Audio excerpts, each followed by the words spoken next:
Assalamualaikum warahmatullahi wabarakatuh.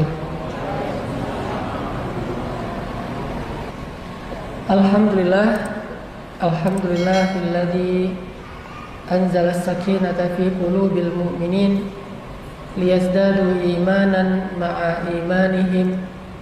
Asyhadu an la ilaha illallah wahdahu la syarikalah wa asyhadu anna Muhammadan abduhu wa rasuluhu la nabiyya ba'dah. Allahumma salli wa sallim wa barik ala sayyidina Muhammadin wa ala alihi wa sahbihi ajma'in. Allah Subhanahu wa ta'ala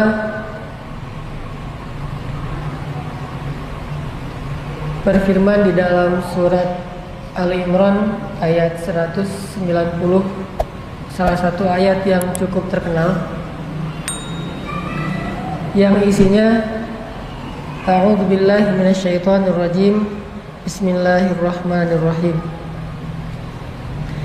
Inna fi khalqis samawati wal ardi wa ikhtilafil layli wan nahari laayatin liulil albab الذين يذكرون الله قياما وقعودا وعلى جنوبهم ويتفكرون في خلق السماوات والأرض ربنا ما خلقت هذا باطلا سبحانك فقنا عذاب النار. Sadaqallahul adzim. Rasulullah sallallahu alaihi wasallam bersabda, min husni islamil mar'i tarkuhu ma la yu'nih.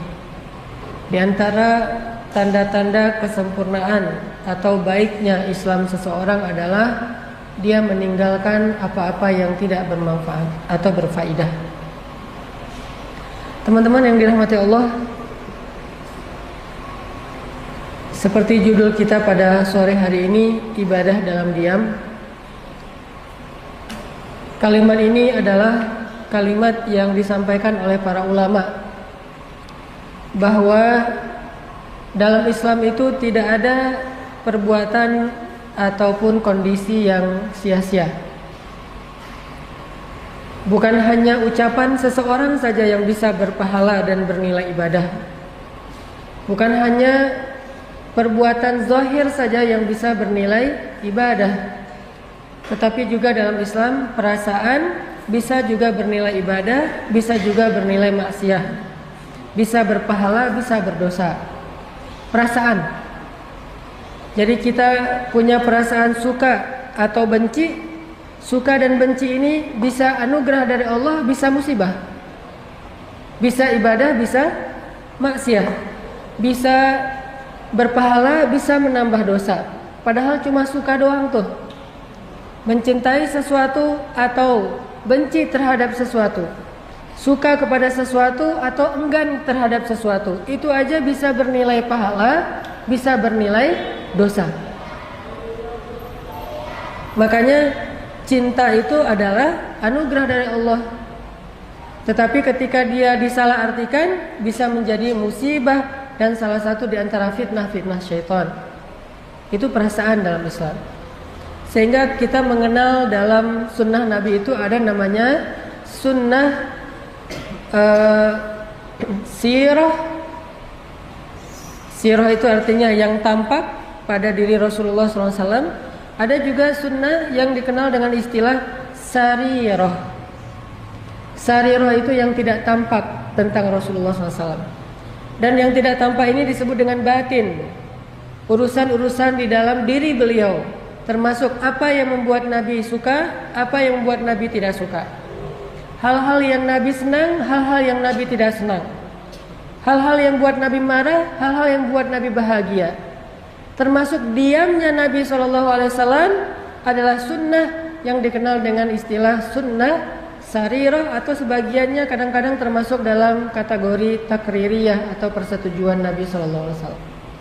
Ini artinya teman-teman bahwa dalam Islam ibadah bukan hanya dilakukan secara zahir, tampak, ruku, sujud, berdiri dan amal-amal zahirnya. Tetapi ibadah juga bisa kita lakukan padahal kita tidak melakukan gerakan-gerakan sholat. Padahal kita tidak menginfakkan harta secara terlihat zahir, tetapi tetap bernilai ibadah di sisi Allah Subhanahu wa taala.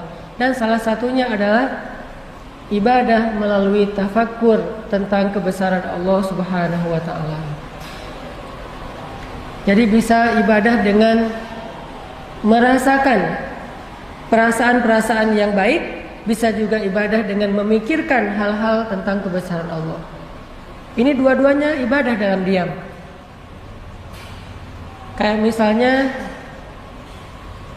kita tuh ngelihat ada orang yang hijabnya baik, bagus gitu, hijabnya lebar. Terus juga kalau laki-laki kelihatan misalnya secara zahir orangnya rajin tilawah Al-Quran, lalu dalam hati kita muncul rasa suka, muncul rasa senang, muncul rasa respect, tertarik, takjub kepada pemandangan itu, maka ini termasuk perasaan yang insya Allah diridhoi Allah, berpahala. Sekedar gitu doang tuh. Kayak misalnya kita ngelihat ada seorang anak muda membantu orang tua di jalan nyebrang misalnya, atau dia sangat berkhidmat, sangat berbakti kepada kedua orang tuanya. Kalau orang tuanya lagi bicara dia dengerin, dia nunduk, atau dia bantu orang tuanya di rumah sakit. Kita ngelihat seorang laki-laki atau seorang anak muda berakhlak mulia, lalu muncul rasa respek di dalam hati kita, itu perasaan yang berpahala. Kayak gitu aja udah berpahala. Sama kayak kita merasa respek atau tertarik ketika melihat orang yang misalnya pulang balik masjid, rumah, atau di kantor begitu sudah waktunya sholat zuhur, dia yang duluan berwudu, dia yang ke musola lebih dulu, dia yang mengumandangkan azan di kantor kita, lalu kita muncul rasa tertarik, kagum, takjub kepada orang kayak gitu. Ini adalah perasaan yang diridhoi oleh Allah dan berpahala insya Allah. Demikian juga sebaliknya, ada orang yang ilfil melihat cewek berhijab, dia ilfil, bete gitu, nggak gitu-gitu amat kali, sok soleh atau apalah, pakaian ninja dan seterusnya. Walaupun dia tidak mengatakan dengan lisan, sekedar punya rasa tidak suka saja, itu berdosa di sisi Allah. Makanya ada doa di dalam Al-Quran, wala taj'al fi qulubina ghillan lilladzina amanu, dan janganlah engkau jadikan di dalam hati kami rasa ghillan, rasa tidak suka, rasa benci kepada orang yang beriman. Karena perasaan pun ada nilainya, berpahala atau dosa di sisi Allah Subhanahu wa taala. Jadi teman-teman, kalau kita pengen dapat pahala dalam diam, maka kendalikanlah perasaan kita. Suka tidak suka, cinta tidak cinta dan seterusnya. Sampai ada hadis tentang keistimewaan mencintai karena Allah, dan itu banyak. Mencintai saja dan tulus cintanya.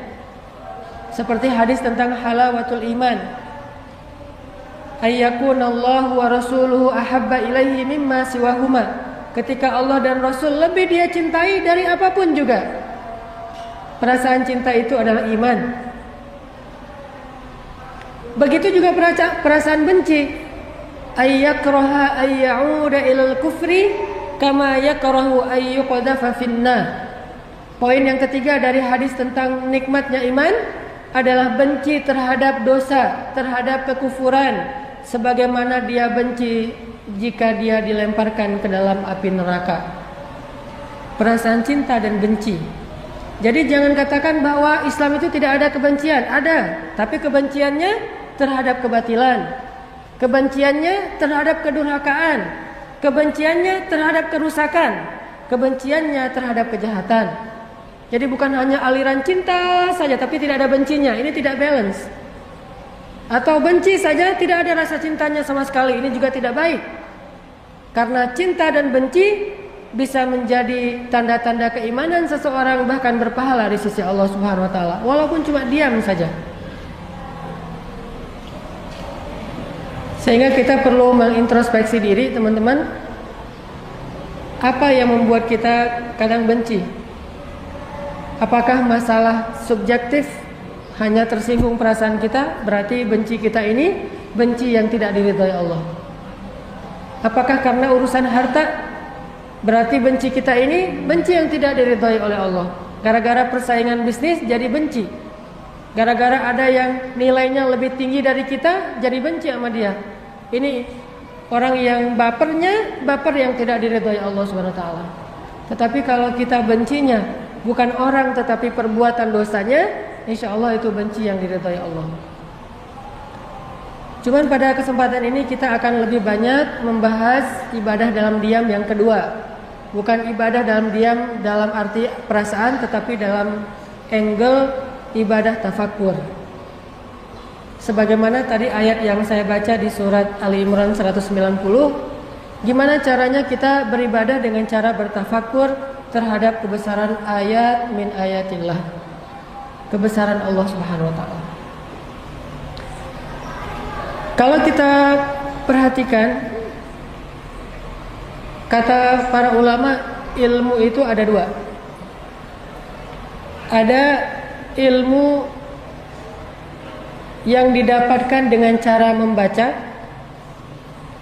yang didapatkan dengan cara mendengar, yang didapatkan dari seorang ulama, yang didapatkan dari buku, namanya teori, atau dikenal dengan saqafah, wawasan.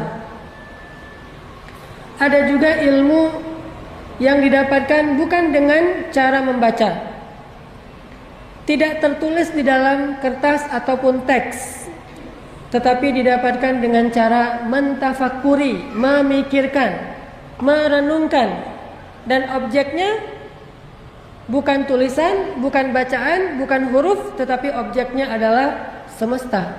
Itu dikenal dengan istilah hikmah.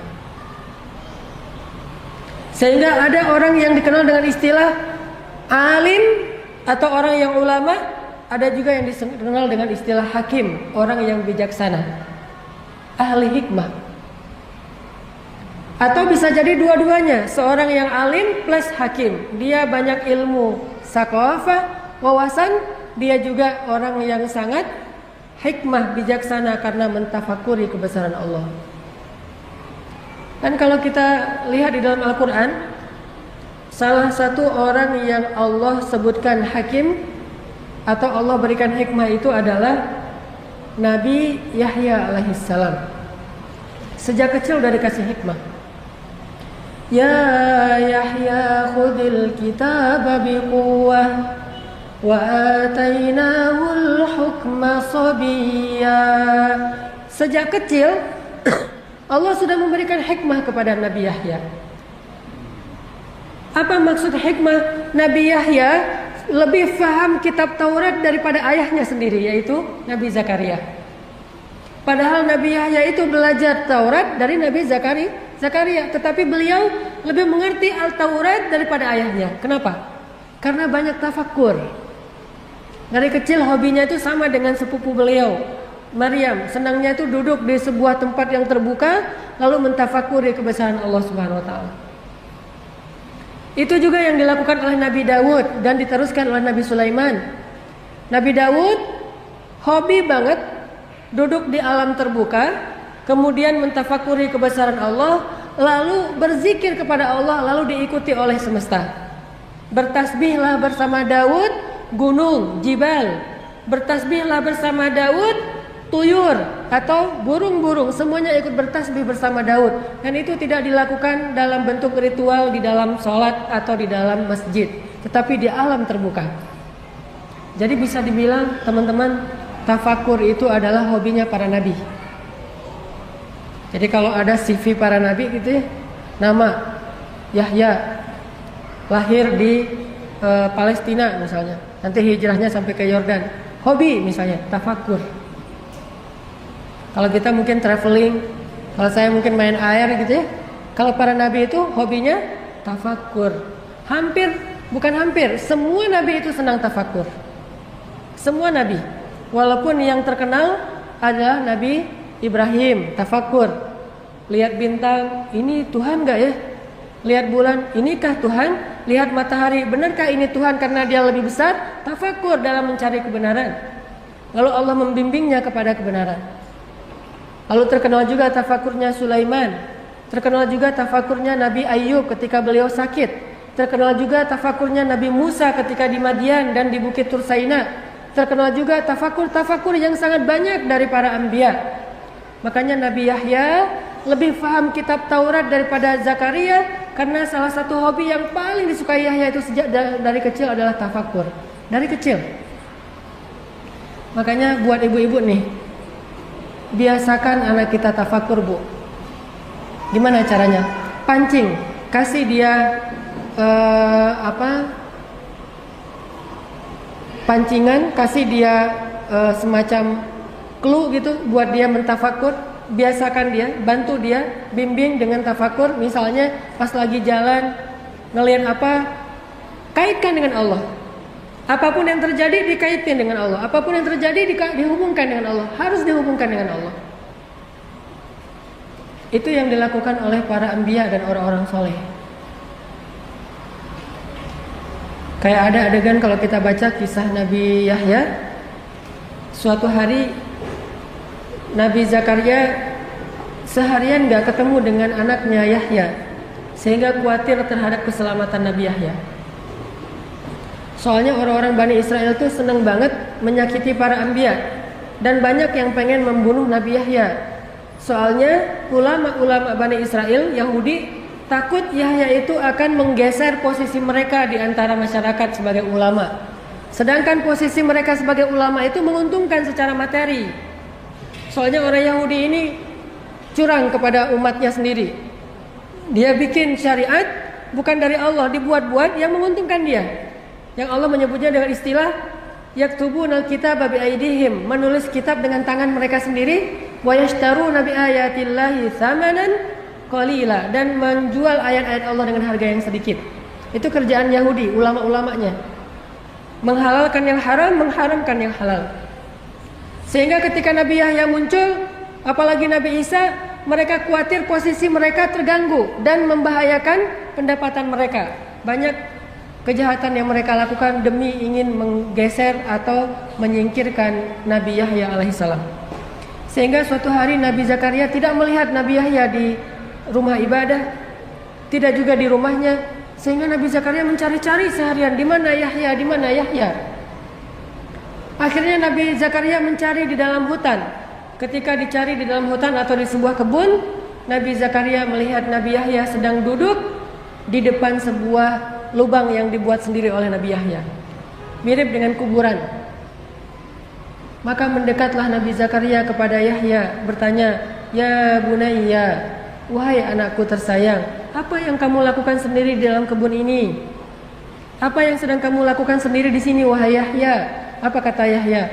"Ya abati, wahai ayahku. Bukankah ayah menceritakan bahwa yang bisa menghidupkan hati itu adalah mengingat kematian?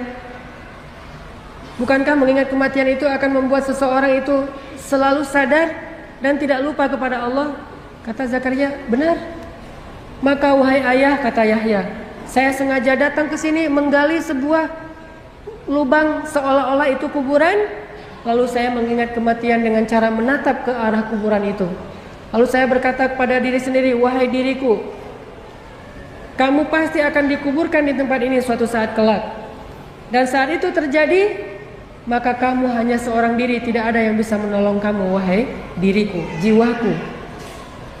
Jadi Nabi Yahya itu usia masih sekitar 7 tahun, udah punya inisiatif tafakur. Bayangin anak 7 tahun gali kuburan terus tafakur. Ada nggak sih anak sekarang kayak gitu? Yang ada anak sekarang 7 tahun mungkin nge-game. Anak 7 tahun mungkin sibuk dengan gadgetnya. Anak 7 tahun ngejar-ngejar Go Pokemon. Ke masjid juga, tetapi bukan untuk sholat ya. Soalnya Pokemonnya masuk masjid. Dia kejar tuh ke dalam masjid. Beda generasinya. Kalau dulu 7 tahun udah punya hobi tafakur, sampai punya inisiatif membuat galian, lalu dia duduk di depannya sambil menangis. Yahya menangis. Makanya kata Allah, Nabi Yahya itu adalah hamba yang sangat lembut hatinya. Apa sifat Nabi Yahya? Wahananan min ladunna wa zakatan wa kana taqiyya. Hanan at-taqi. Itu sifat Nabi Yahya. Saya menamakan diri dengan Hanan at-taqi itu karena berharap bisa meneladani Nabi Yahya, dan itu salah satu nabi favorit saya banget lah pokoknya. Makanya pas saya punya anak laki-laki satu-satunya, langsung saya kasih nama Yahya. Dari dulu saya favorit banget, ngefans banget sama Nabi Yahya. Seandainya ada IG-nya pasti saya following. Cuma nggak ada IG-nya. Dikepoin cari-cari mana IG Nabi Yahya, memang nggak ada kan ya.